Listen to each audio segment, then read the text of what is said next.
Charles Blondin was a tightrope walker in the 1800s, and he set out to do something that had never been done before. He was going to walk across the tightrope over the Niagara Falls. And so he started telling the entire world. They started putting it in the newspaper, hey, you gotta come check this out. This guy's probably gonna die, but it's gonna be awesome.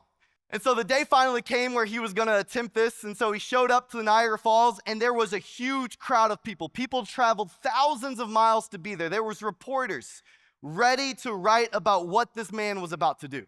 And this man goes, he starts hyping up the crowd, and he says, hey, who thinks I can do it? And man, they started going crazy. They're like, yeah, we don't know if you can do it, but it's gonna be amazing. We're ready to watch. And what this man, Charles, does is he gets on that tightrope, he walks across Niagara Falls, he turns around, he walks back, and the crowd goes wild because he just did it. They're like, that was amazing, you're amazing. He goes, oh, you think that's amazing? You guys ready to get crazy?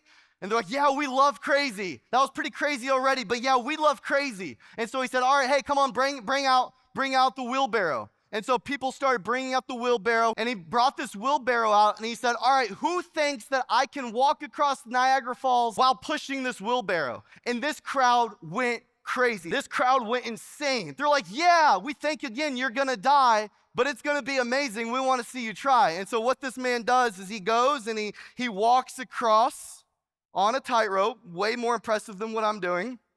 And he turns around and he walks back. And he gets to the side and they go crazy. They're like, we can't believe you just walked across Niagara Falls with a wheelbarrow. And he goes, you guys ready to get crazier? And they're like, what's crazier than that? And he goes, hey, who thinks that I can walk across Niagara Falls while pushing that wheelbarrow? And they're like, well, we know you can. We just saw you do it. And he goes, okay, then who's willing to get inside? And the crowd went silent. No one said a word. No one put their hand up and said, yeah, hey, I wanna get inside it.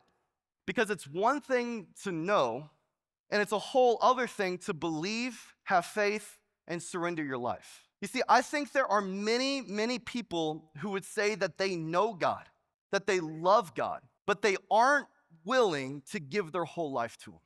They aren't willing to get into the wheelbarrow. You knowing God exists and knowing the story of Jesus is not what saves you. James writes in James chapter 2, verse 19, it says, you say you have faith, for you believe that there is one God. Good for you. Even the demons believe this, and they tremble in terror. I believe that there are a lot of people, a lot of self-proclaimed Christians that have the knowledge of God, that say that they know that God exists, but that they have never committed their life into the hands of Jesus. Romans tells us how to be saved. In Romans chapter 10, verse 9, it says, if you declare with your mouth Jesus is Lord, and believe in your heart that God raised him from the dead, you will be saved. It's not about believing in Bible stories. It's not about believing or having the knowledge that God exists. It's about taking your life and putting it in the hands of Jesus. It's saying, God, you are the Lord of my life. Wherever you go, I'll go. Wherever you tell me to do, I will do. God, you are the Lord, the ruler of my life. Is that a perfect walk? No, you're gonna fall, you're gonna fail, but your salvation isn't defined by your never failing, but your salvation is defined by what you do when you fail. Do you run from God, or do you repent and return back to Him?